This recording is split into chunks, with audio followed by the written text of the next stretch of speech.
Good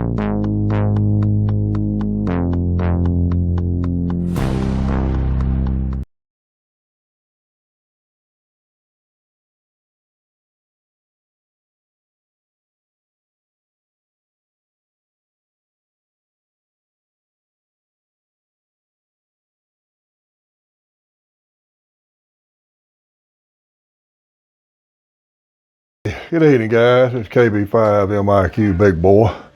We're going to talk a little bit about the update on the Buckmaster project and planning your antenna install. We've talked about this some in the past, but after what I've got into the last couple of days, I thought we'd kind of touch base on it again. Guys, whatever you do, plan out what you're going to do ahead of time, because you're probably going to have to make adjustments as you go into it anyway. And if you're on up there in years, like a lot of us are, I'm 66 years old, I found out, hey, Ham Radio Cat, I found out I'm not quite as stout as I thought I was. I'm going to shoot a video Thursday or Friday for Saturday night's video showing the antenna installed. I hadn't got it installed yet. I got the poles up. But you heard me talk about this in the past. I had to kind of get creative on it because I didn't have a way to hang it out there. And with the Buckmaster, recommended you don't have it within 10 foot of a tower or a metal pole. So I had to get a little creative on it. I bought 16 foot treated 4x6s, 3 of them. I bought 2 12 foot treated 2x6s and 1 16 foot treated 2x6, and sorted hardware, cleats, rope, whole 9 yards. Only thing I didn't do was put concrete on them. I probably should have, but I think I'll be all right without that. I just dirtied them in, dug a post hole digger, just dirtied them in like I do a regular fence post. On the 2 in my backyard, the center pole and the short leg pole, the backyard's fairly level. I scabbed the 12 footer on 2 foot down, added 10 foot to it, so it should have put it about 24 foot in the air, putting the pole 2 foot in the ground. Well, come on, Ham Radio Cat. The long leg pole, which is a 190 foot leg, I actually looked for a 14 footer. I didn't have one. I bought a 16 foot 2x6, and I was going to scab it 3 foot and leave 13 foot up. I went ahead and scabbed it at 12 foot, put 4 foot on the pole. Hey, come here, turd.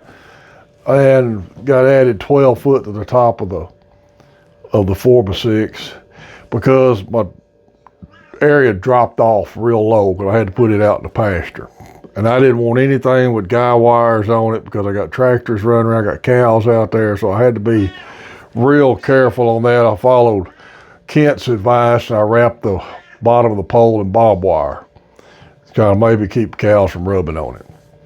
All right, getting back to my age and how you overthink and can't do stuff you used to. I'm 66 years old. In my 30s, I had a little electrical business, and I used to build meter poles on a 16 foot trailer, back the trailer up to the hole and walk the meter pole in myself. Well, I tried to do that with one of these 16 foot 4x6s with that 2x6 scabbed on the end of it. Found out real quick, I ain't quite the man I used to be.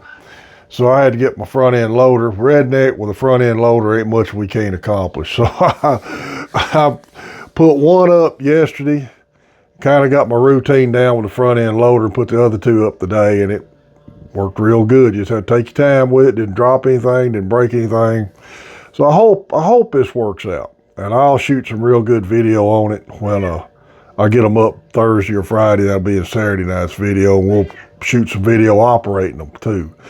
I bought the 8-band, which covers 6 through 160, and looking forward to using it. I'm taking a couple of antennas down. I'm going to run it with a 213 and RG213 coax, And that'll be the antenna I will use with an amplifier, because I bought the 3,000 watt rated one.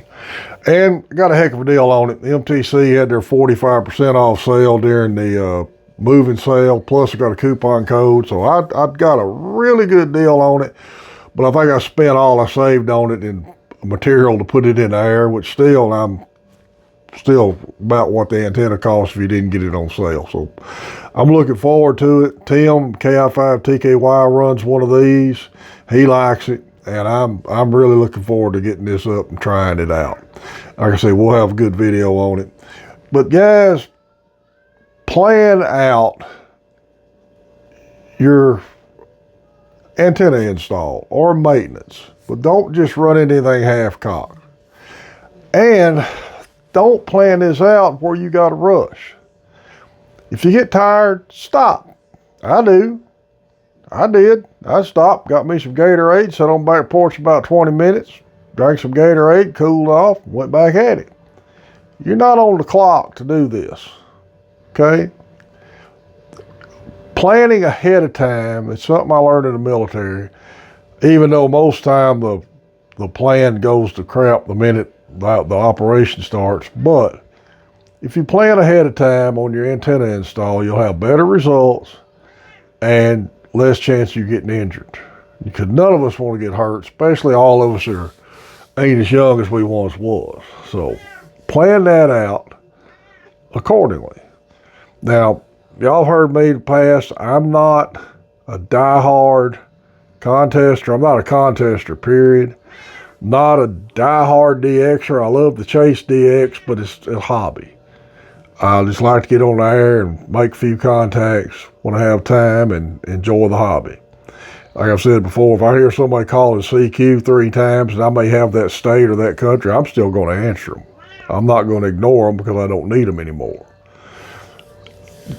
That's why I keep stressing enough to enjoy this hobby, learn it, and have fun with it. But plan your antenna farm accordingly, because your budget, your location, and a lot comes into play. Now, I got a question, and maybe some of y'all I'll put this question out again Saturday night. When I put this antenna up, it's all wood holding it up. There's no metal poles, towers going in the ground or anything. So if an antenna takes a lightning strike, it's going to come down the coax and come to the house. There's just no two ways about it, unless it blows through the coax when it turns on the ground to come toward the house. Nobody knows. Lightning's crazy. You'll never know what lightning will do. I've got a pass through to my shack that I leave my antennas hooked to outside. This particular time, I'm considering, if I know storms are coming, or if I'm going to be not using it for a while, say I'm out of town, I'm considering a ground rod. I've got a 16-foot covered area behind my house. I'm considering running out to the edge of it, put this ground rod in the ground, attach an SO239 to it, and hook this antenna to that when it's not in use, or if I've got inclement weather coming in. I want to know y'all's thoughts on it. I'm not telling anybody not to do lightning protection or to do lightning protection. It's just a little different antenna setup for me, so I'm a little curious about it. Now, I'm going to show you a cheap little tool that'll make a large dipole install a lot easier. And if I'd have done this on my 160 meter install, I might have got a little better setup on it when I did. I didn't do it. I was thinking it was not going to be as long. This is just a foot measuring wheel. Get them at Harbor Freight. I think I'll give $10 for it. You just push this little button to reset it. Of course, being an ex-machinist, I was worried about the accuracy of it.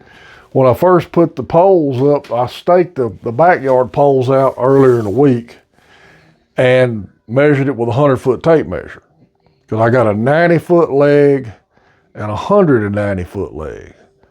So before I started today, when I put that pole up, I measured it again with this, and it was within a foot or two of it. So for $10, now you don't need one of them if you're putting up 10-meter dipoles, probably even up to maybe 40 at the most.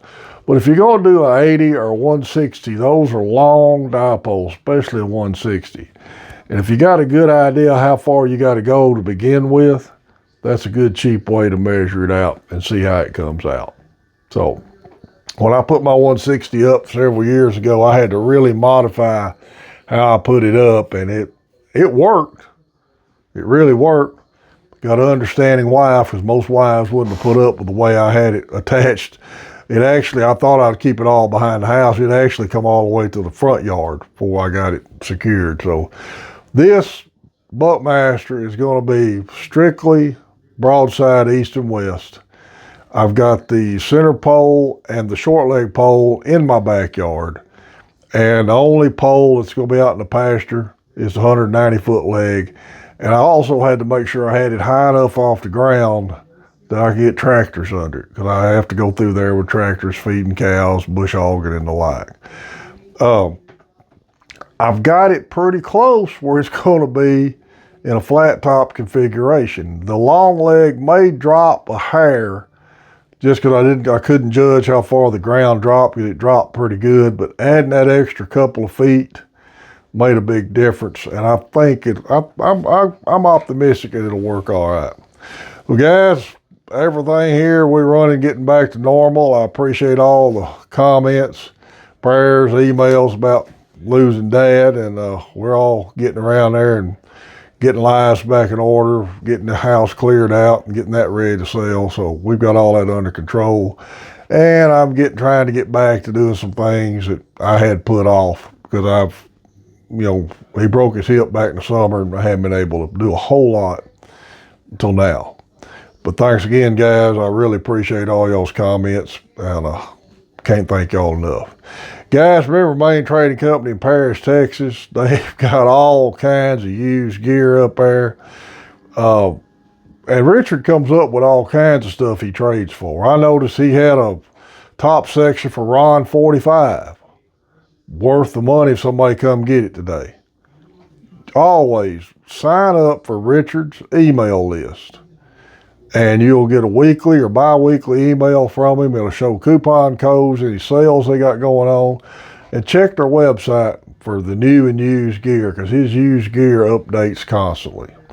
Guys, we got some more Hamfest info. It's going to be at the end of this video, like always, and if you got a Hamfest you want me to put in here, I'll be glad to do it. This is KB5 MIQ Big Boy. Thanks everybody. Subscribe to the channel. Save 3.